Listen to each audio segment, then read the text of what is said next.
1세기 후반으로 접어 들어가면서 교회는 정말로 어려운 시기를 맞이하게 됐습니다. 이전에는 하나님의 말씀은 흥황하여 더하더라 이렇게 됐고, 또 주의 말씀이 힘이 있어 흥황하여 세력을 얻더라 라고 하는 말씀이 이제는 무색하게 되어 버렸습니다. 주후 60년대를 넘어서면서 바울과 베드로, 그러니까 교회의 가장 큰 지도자이죠. 이 지도자가 네로 황제 때에 로마에서 이제 순교를 당합니다. 이 교회는 가장 큰 지도자를 잃어버리게 되어졌습니다. 그리고 당장 사도들과 제자들, 그리고 동료 사역자들이 순교를 거듭하면서 교회를 관리하고 목양할 인력이 대거 부족하게 되는 상황이 발생했습니다. 그래서 그리스도인들은 목자 없는 양같이 이렇게 흩어지고 방황하는 그런 모습이 되었죠. 주 70년을 넘기면서 유대교와 분리됨으로 인해 가지고 교회가 더 큰 핍박 가운데 빠져버렸어요. 이 상황이 이렇게 되어지니까 사람들이 이제 교회를 등지기 시작했습니다.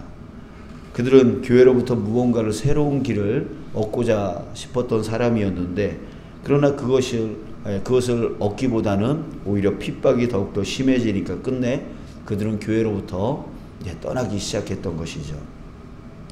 게다가 또 교회 안에서도 교회로부터 멀어지게 만드는 일이 발생했는데, 사도들의 그 가르침을 왜곡되게 가르치는 거짓 교사들이 일어난 거예요. 그래서 잘못된, 장애인들 마음대로 해석하고 그래서 잘못된 가르침을 가르치는 그런 사람들이 일어났던 겁니다. 그래서 점점 교회 공동체는 점점 깨지고 무너져 가고 있었어요. 정말 상황이 말이 아니었습니다. 이 베드로는 일찍이 이런 상황이 올 것에 대해서 미리 예상하고 성도들을 권고했었습니다. 그래서 이렇게 말했어요. 사랑하는 자들아, 거류민과 나그네 같은 너희를 권하노니 영혼을 거슬러 싸우는 육체의 정욕을 제어하라. 너희가 이방인 중에서 행실을 선하게 가져 너희를 악행한다고 비방하는 자들로 하여금 너희 선한 일을 보고 오시는 날에 하나님께 영광을 돌리게 하려 함이라. 자, 베드로는 이 그리스도인들에게 오히려 정말 핍박이 오고 힘듦이 오고 어려움이 올 그때에 오히려 예수님께서 가르쳐 주신 그 삶을 살아낼 수 있어야 된다. 선한 싸움을 싸워야 된다라고 하는 권면을 했습니다. 또 히브리서 저자도 권면하고 있었는데요. 히브리서 저자는 믿음의 선진들의 그 삶을 열거하면서 그들의 신실한 삶을 이어가야 된다라고 강조를 했어요. 이런 말을 했습니다.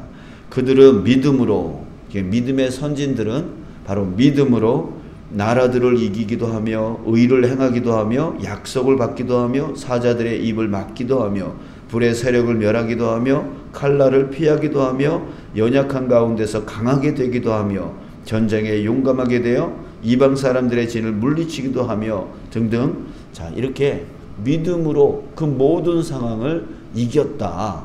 그러니까 너희들도 이 믿음의 선진들이 가졌던 이 믿음을 가지고 너희들이 겪게 되어질 그런 어려움과 핍박을 이겨내라 라고 하는 그런 권면을 했습니다. 이런 권면이 있은 후 채 20년이 되지 않은 그때에 바로 실제적으로 이 기독교에 엄청난 이 핍박, 엄청난 이 어려움을 겪게 되었던 거예요. 자, 그때 바로 요한이 남겨졌던 것이죠. 자, 요한은 사도로서 직접 그 위기의 시대를 맞이했던 유일한 사도였어요. 그때부터 그는 지도자로 다시 헌신하기 시작했습니다. 그는 교회들이 직면한 그 박해의 위기에 더욱 하나로 결속할 중심이 되어 주었습니다. 또 그는 자기 시대 교회들이 직면한 또 다른 흩어짐의 위기를 극복할 그런 대안의 그루터기가 되어 주었어요. 또 그는 자기 시대 교회들이 직면한 무지와 목매의 위기에 대항해서 분명한 진리를 선포했고 생명의 길을 열어 주었습니다. 그렇게 요한의 시대에 교회들은 요한을 중심으로 해서 다시 결속할 수 있었어요.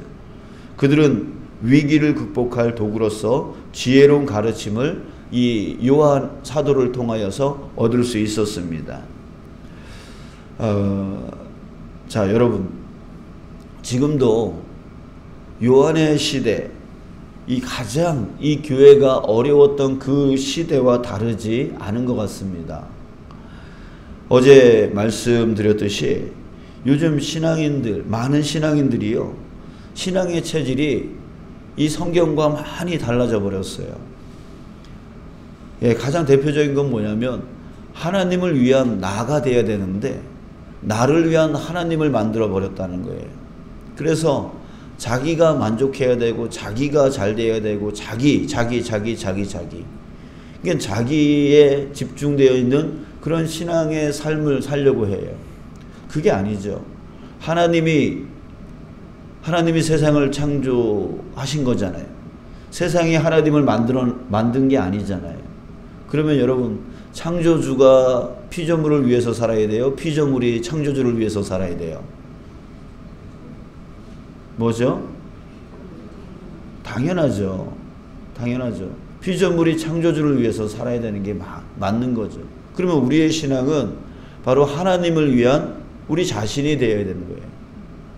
근데 나를 위한 하나님을 만들어 놓고 나의 유익을 위해서 하나님을 이용해 먹는 그런 신앙으로 변질되어 있는 거예요.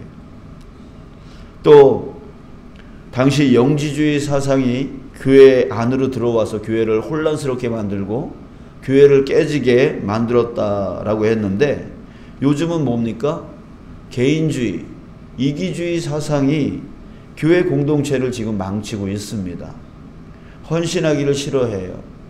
하나님의 교회를 위하여 자기 자신의 시간, 자기 자신의 물질, 자기 자신의 몸 헌신하기를 싫어하고요. 오히려 개인 기복, 개인 기복을 더 중요하게 여깁니다. 자기한테 조금만 힘들면 떠나요. 안 한다 그래요. 또한 세상이 기독교를 보는 눈이 지금 어떻습니까? 경멸과 비신뢰로 바뀌었습니다. 지금 이 요한의 시대, 정말 어렵고 힘들었던 그 요한의 시대와 별반 차이가 없는 시대를 지금 저와 여러분들이 살고 있고, 그 시대 안에서 우리가 지금 신앙의 삶을 살고 있습니다. 자, 여러분, 교회가 가장 어려울 때에 하나님께서 요한을 세워서 그 교회들이 직면한 박해의 위기, 흩어짐의 위기를 하나로 결속되게 만드셨습니다. 자, 저는 하나님이 우리 교회를 요한처럼 쓰시길 원하신다 믿습니다. 왜 그럴까요? 바로 오늘 우리에게 이 말씀을 주시기 때문입니다. 이 요한에 대한 말씀, 바로 오늘의 말씀은 지금 우리를 부르시는 부르심의 말씀인 것이에요.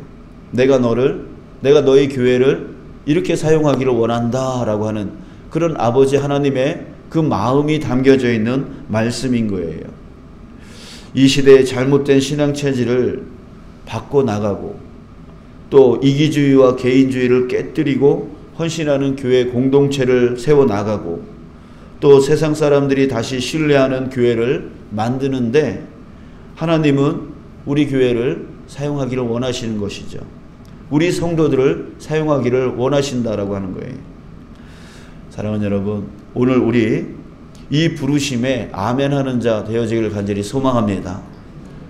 우리 교회가 이 부르심에 아멘하는 교회 되어지기를 간절히 소망합니다. 자, 그래서 우리 마음을 합하여 기도했으면 좋겠습니다. 여러분, 모든 일의 시작은 무엇입니까? 바로 기도죠. 내가 뭘 해야 될까? 그래서 우리가 먼저 움직여 나가기보다 우리가 기도하는 것이 가장 먼저 우선되어져야 됩니다. 기도할 때에 성령이 역사하고, 성령이 역사할 때에 권능이 임하고, 권능을 받을 때에 우리는 증인으로서 온전히 이 일을 감당할 수 있음을 믿습니다. 오늘 이 시간에 우리 마음을 다해서 이 시대, 정말 요한의 시대가 그렇게 힘들었고 어려웠을 때 그 요한을 세워서 다시 교회를 결집시켰듯이 여러분 이 땅에 정말 이 시대에 이 어려운 잘못된 신앙의 체질과 또 개인주의, 이기주의로 허물어지는 이 교회 공동체, 또한 세상의 신뢰를 잃어버린 이 교회를 다시금 세우게 해달라고, 또 그 세우는데 나를 사용하여 달라고, 또 우리 교회를 사용해 달라고, 우리 그렇게 기도해 나가는 오늘의 기도가 되어지기를 간절히 소망합니다.